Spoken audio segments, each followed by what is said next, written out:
Sorry po natin. Sorry po. Ganun din, every makakailan lang, diba sunod-sunod. Lalo na sa Cebu. Atas na, lalabas. Yun po yun, diba? Kanina nasabi po yung kalalakihan, pwede din po magpasuso, pero bakit naman natin, ang sa mga kalalakihan, ipaubayan na natin yun. Nakausap ako, 7 years old eh. 8 years old. 9. Ay wow, grabe. 9. Ano po ang nakikita ninyo sa screen? Ang ating tema po ay breastfeeding for a sustainable start in life. Strengthen. Pagpapaunlak sa Rizal Mamas. Yes, ay masalubong. Mahalaga po ang ating mga mothers. Kaya natutuwa naman ako, nandito din yung mga tatay. Tama ba? Palakpakan naman natin.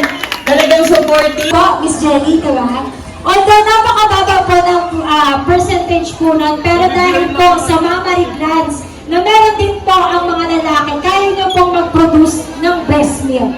Okay? Kailangan lang po